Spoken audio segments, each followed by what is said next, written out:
Hands up if you still remember much of the statistics that you learned back at vet school.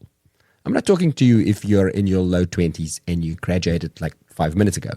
I'm talking about the rest of us who have more important things to think about, like dinner or what's showing on Netflix. Some of us have looked at way more p-nappies than p-values since the student days. But this is veterinary science after all, and part of science is reading the occasional paper. And reading papers beyond just the abstract and the conclusions, and with at least a little bit of discernment, does involve a little bit of statistics. So in this episode, we're talking about statistics. But wait. Before you skip this one to listen to the next episode of your favorite true crime podcast, it's actually really fun. Our guest is Professor Stephen Epstein, who is a professor of clinical small animal emergency and critical care at the University of California at Davis. And he has a knack for making this stuff really easy to understand, practical, and entertaining. I promise. We even have a Princess Bride reference for you. I sat down with Stephen on the couch, live at IVECCS, and for our final IVECCS special episode, we chat about why and how to look at literature with a smattering of skepticism and a dash of understanding of those numbers. You'll even learn a way to finally remember the difference between sensitivity and specificity. If nothing else, learning this stuff will make you feel just a little bit smarter, so stick with us. Oh, and if you're listening to this on Spotify, you can actually watch the video recording of this interview if you look for the video button now. And before we jump in, Stephen is a return guest. If you want to learn more from him and his colleagues at Davis and the hundreds of other world-class specialists I've had the privilege of asking my dumb questions of over the years, join our VetVault nerds at vvn.supercast.com. And remember our IVECCS special, which we'll keep live for a few more days. That'll give you 30% off our annual subscription, which brings it down to well under $100 for a year of great quality education. The link for that special is right in the show description. Okay, let's go.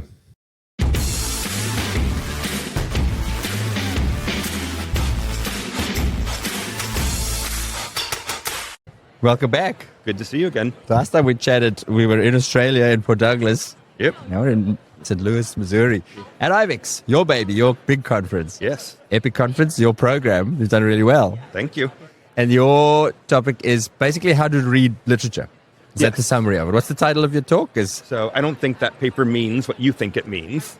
Okay. So we definitely love a good Princess Bride quote.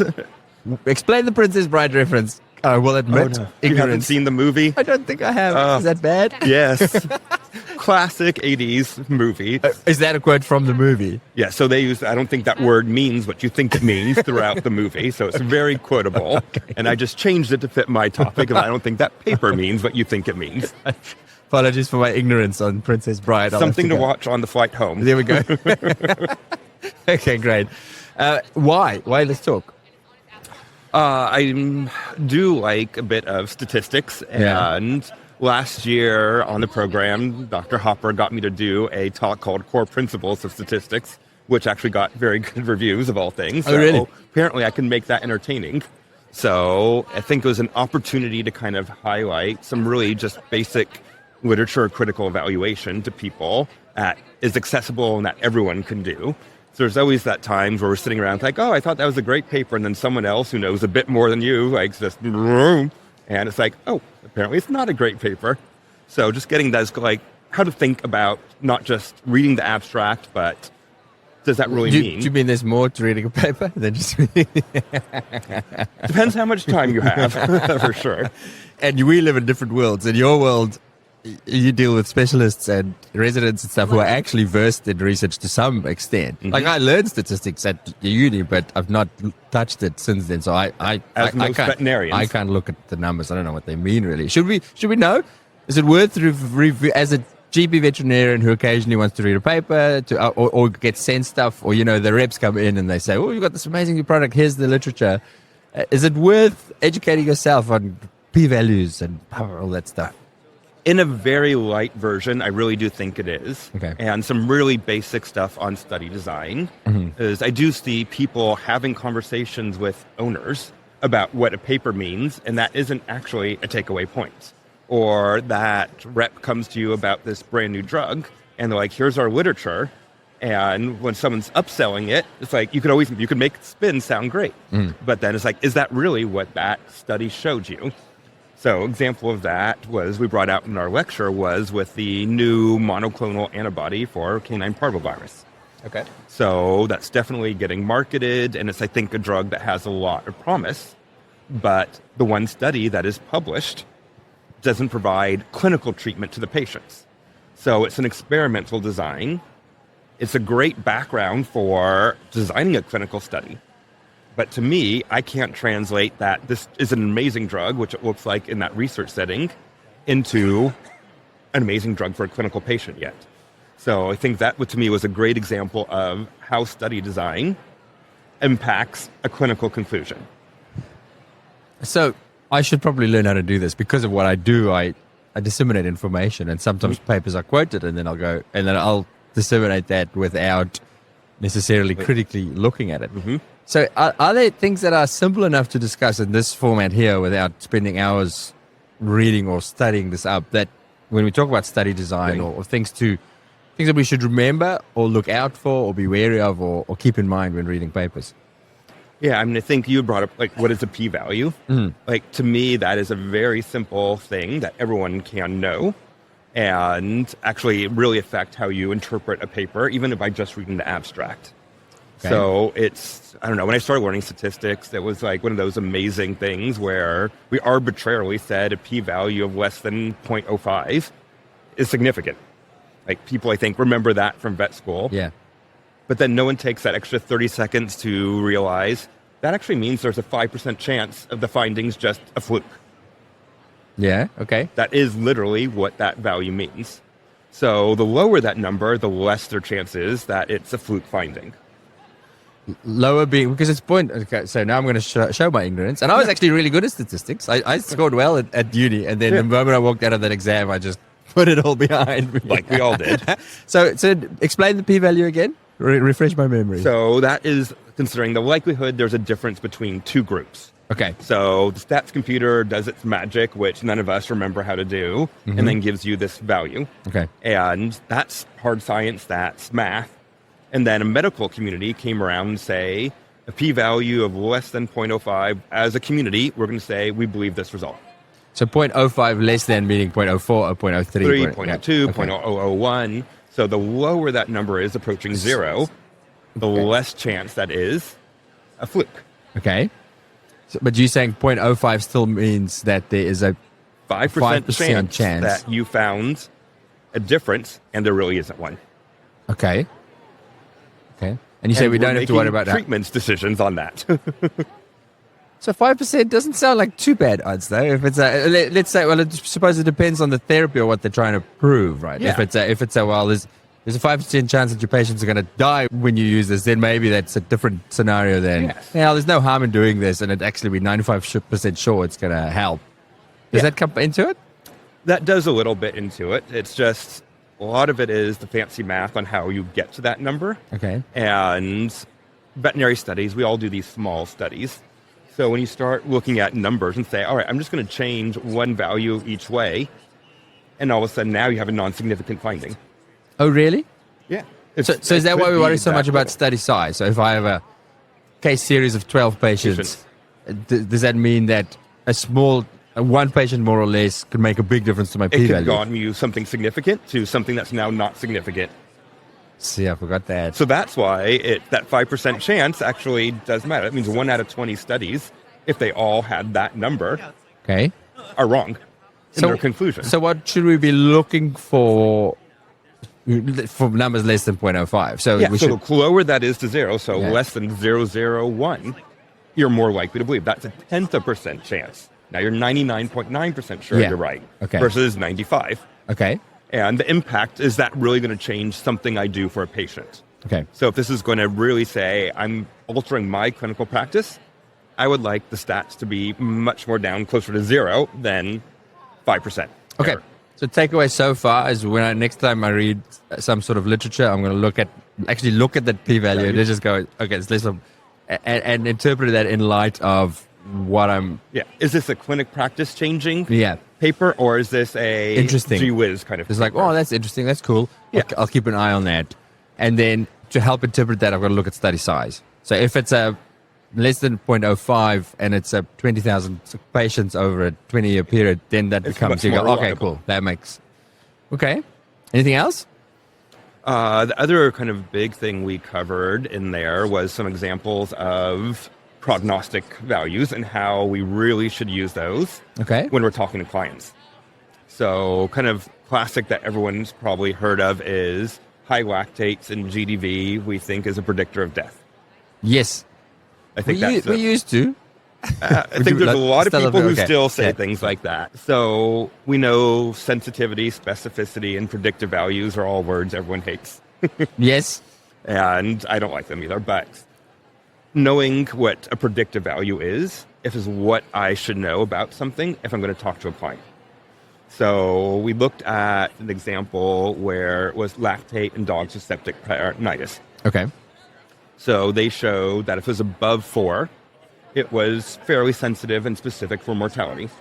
They had the lactates between dead and alive dogs were different. Okay. So there's a lot of good superficial evidence that lactate is bad. But then, should I say to my client, well, your dog's lactate is above 4, I'm worried he's not going to make it. Because that's really the piece of thing I want to know as a clinician. Yep. So from that, Are we going to go on this treatment journey? Is it? yeah. Is it worth spending Yeah. $10,000 Yeah. because I'm really worried his prognosis is poor? So one of the things that we did in that paper is go through the actual modeling of what is this predictive value. And in the end, it showed up it was about 75%. So that means if I told 4 clients whose dogs presented with a septic abdomen and a lactate of 4, they were probably going to die. One of those clients, I'm wrong. Okay. That seems like a lot of wrongness to be having that conversation. Especially when it's life and death decisions, right? Yeah. Yeah, for sure. So you're right. Specificity, sensitivity. I understand it, but I always have to pause and think about it. Specificity. Yes. It's not natural to anyone. No, I don't know why it is so hard. I suppose it's because the words sound kind of similar, and it's very similar concepts, but just looked at from a different angle. Yep. So, just so we all have it in our heads, go through it in your words. So where I cut it easy is I remember specificity has a P. Okay. So if you have high specificity, there's low false positives. High, specific, low. Okay. Yes. Yeah. Sensitivity's got an N. So if you have a sensitive test, there's low false negatives. Oh, I like it. So That is all I remember about those 2 things, and then I could go backwards and figure out the rest. Great. Okay. Cool. So, and I'd have to write that down. Yeah. Okay. But in the end, so they're both are low. So it's low for both. One is low positive, low negative. yes, for the false side. That's cool. I love memory tricks like that. Yeah, Very cool. and then, but remembering it's really the predictive value. Okay. That's the most important thing on whether you're going to actually have a conversation with a client about whether this is predictive of death, whether this is predictive of treatment failure. Yeah. So that's the most important number. And how do we get to that number, or how do the studies get to the predictive value? So those values are based on the sensitivity and the specificity. And the biggest thing is how prevalent is that disease in your population? Okay, so sensitivity, specificity, those are fixed numbers. But what influence predictive value is dependent. if you actually have a 1 in 100 or a 1 in 1,000 chance of that, then it becomes less relevant. Whereas, Yes. yeah, so like the very classic was a leukemia positive test on a SNP. If I'm running that in a population of 7-year-old cats that are not ill, and it's part of a chemistry I submit off, and I get a positive, that's very unlikely that cat really has it.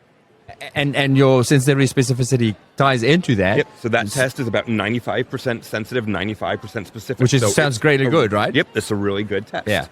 But does that mean the cat really has leukemia? In that population, I would be dubious. Now, I still change my population. I work in a shelter, and I'm running this on tests that of cats that are kittens that are anemic.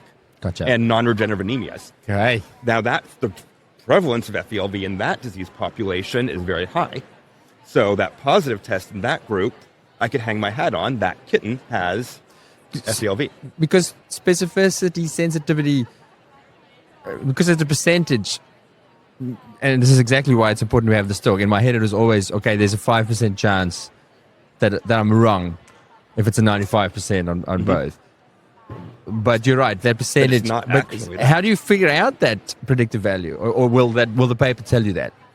Some of them do, some of them don't. So there's the formulas of your true positives over test positives and true positives is positive predictive value. Okay. So it's the same kind of crazy 2x2 table of true positive, true negative, and we all hated seeing those things, and you memorized it for an exam and got rid of it. Mm-hmm. But I feel like this misconception that the more important thing is the sensitivity and the specificity, which is when you're validating a test. But we're clinicians. Yep. And in clinicians, it's really the positive and negative predictive values that alter how we interpret those tests. And that little piece of information got lost in our memory bank. Yeah. So how do we make that practical? Because we don't always have on hand. Like I can look at the test. The test will tell me, like, or I join on the podcast, I'll ask the speakers, and they'll say, 97% sensitive. But how do we? Is it just keeping in mind what do you have in front of you? Saying, what is my disease? What is my population? Let's use another example. It's in Australia, we have the snake venom detection kits. Mm-hmm. It's a very important answer, right? Yep. But we know they're not 100% accurate. Yep. They're highly specific, but they're not 100%. Yeah. So if I have, I was trying to think, but basically it comes down to how much do I think my patient is likely to have been bitten by a snake? It's going to influence. If you ran that test on every dog that came into your clinic, you're going to have false positives. Yeah, for sure. If you ran that test on every dog who had flaccid paralysis, it's positive, it becomes highly predictive. Yeah. You change the prevalence of when you're running the test. Yeah, gold. Or the other scenario is dog comes in and he's been seen with a snake and I run it. Yeah. Then it means something for sure. Yes. Whereas if it's just, as you say, just a random, then okay. And this is really the principle why we say, don't just run random tests. Run them for a reason. Otherwise, you don't know how to interpret the test. Which I've had this conversation before with Professor Jill Madison. Loves talking about this in pre-anesthetic blood screens. Mm-hmm. Saying that all of those tests that we do have, and we're running it on all animals, so then suddenly that predictive value becomes. So then if you get the high liver enzymes unexpectedly, and then we freak out, and keep in mind that could just be that one patient that falls out of that range. And the other important thing to remember about that is our reference intervals for all those are for 95% of the population. So that means you have a 20 profile chemistry test. One of those tests will be out of that reference interval just because it's a patient and not abnormal for that one. Yeah.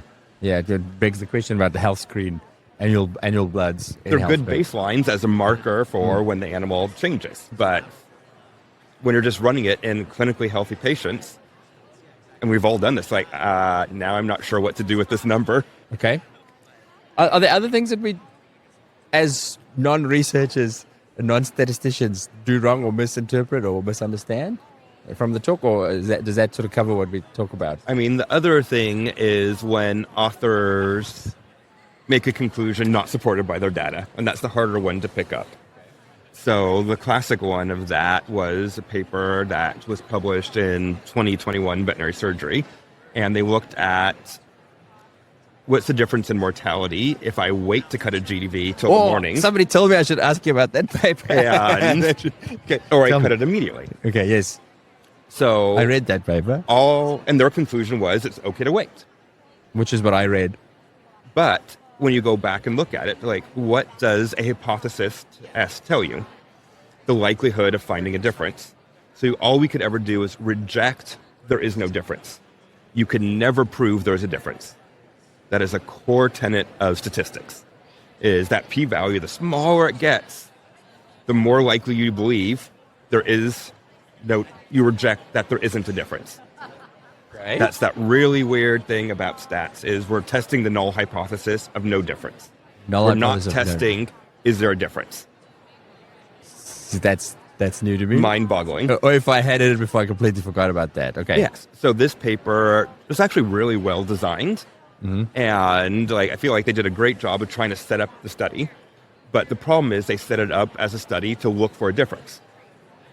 Okay. They didn't set it up as a study to look for the same value, being no change in death. So the problem behind it is they didn't find a statistically significant difference in waiting and mortality. Okay. But they powered their study to look for a difference. What do you mean powered this study? I don't understand that. So that is doing some fancy statistics ahead of time to say how many dogs do we need to put in here. Okay. So they set it up with a 20% chance of not finding a difference by chance, by just pure fluke. So they did their study, they didn't find a difference. And they concluded there is no difference. But because of their powering and the number of dogs they put in the study, there's a 20% chance there is a difference and they didn't find it. Okay, and that's just the numbers game. That's just a numbers game. Oh, I struggle with this. I'll have to sit there and think about this carefully. Yes, so what you really want to do, so it's really we're looking to do a non-inferior study. So I want to know by doing 2 treatments, I have the same outcome. Yep.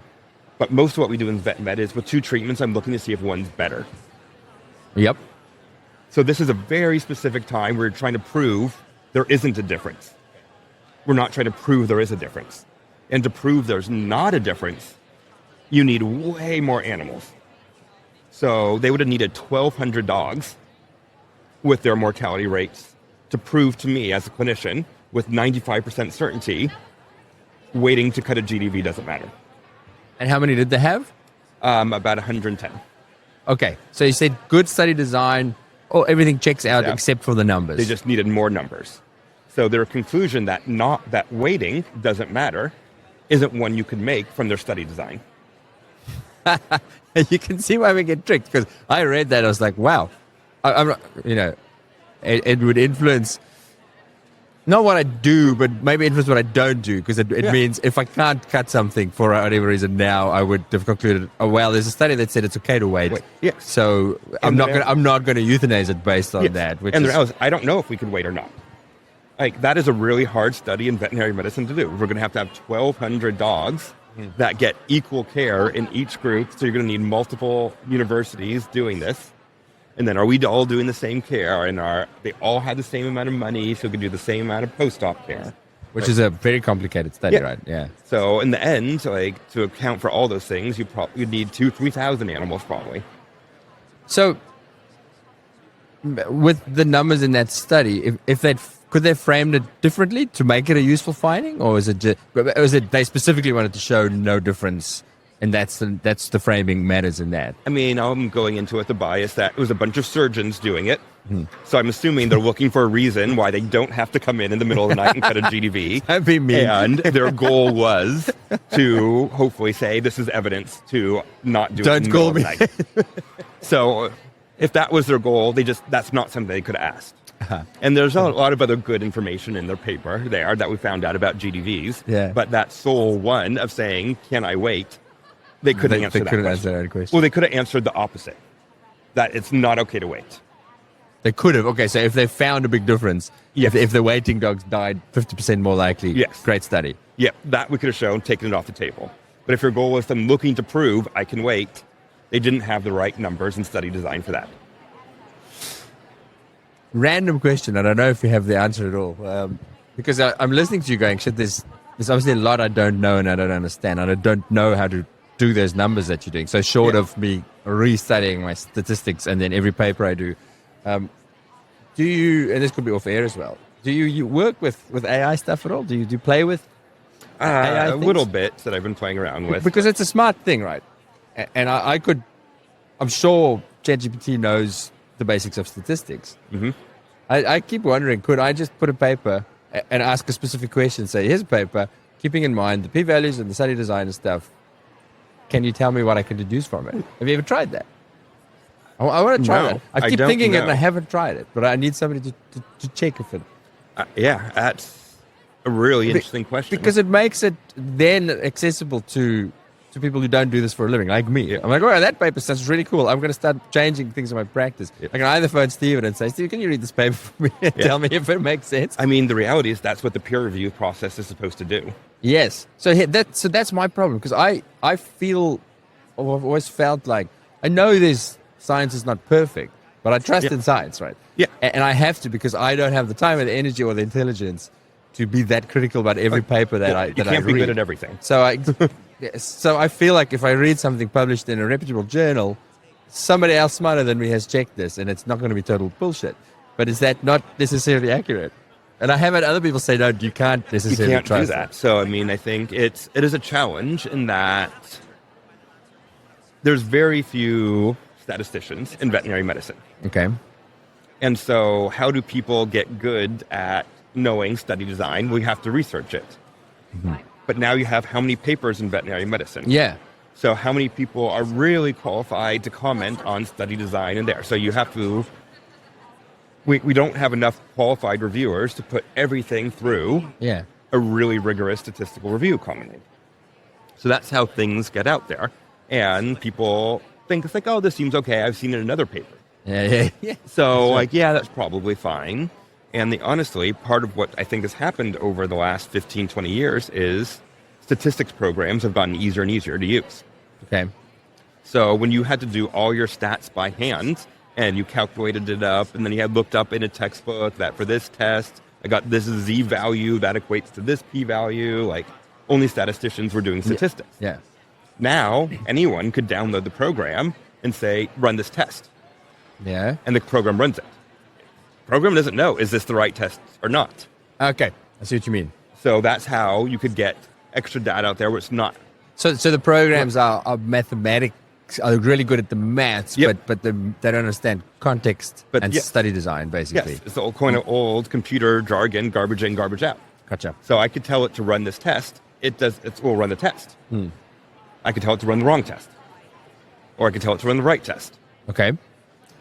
So I try and make these episodes useful for general practitioners. At the moment, I feel like all I'm taking away from this is shit. I don't know what to trust anymore.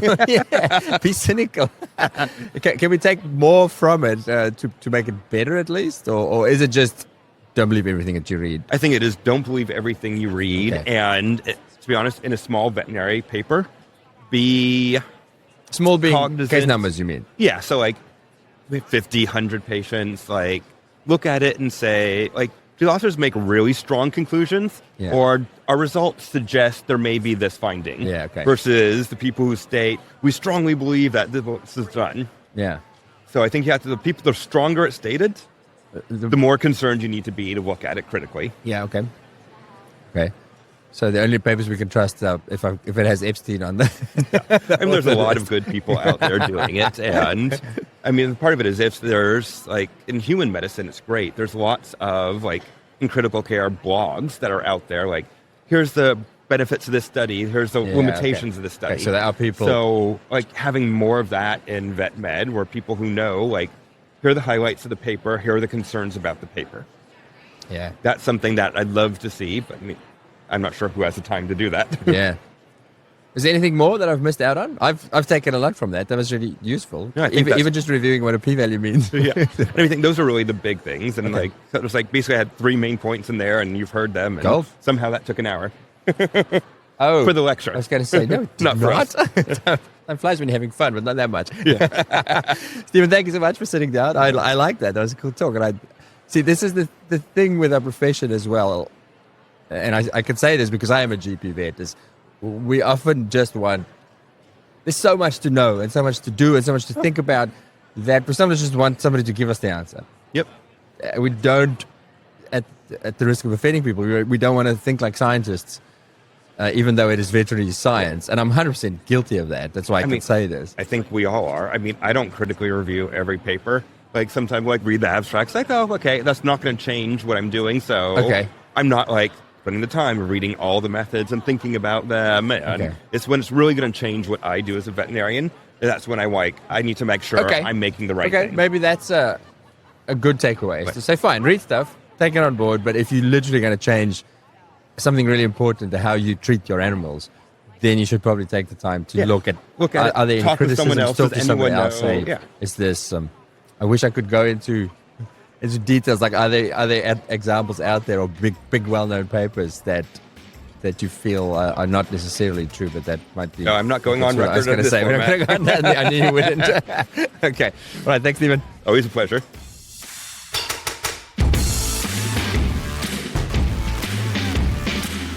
Before you disappear, I wanted to tell you about my weekly newsletter. I speak to so many interesting people and learn so many new things while making the clinical podcasts. So I thought I'd create a little summary each week of the stuff that stood out for me. We call it the VetVault 321, and it consists of 3 clinical pearls. These are 3 things that I've taken away from making the clinical podcast episodes. My light bulb moments. 2 other things.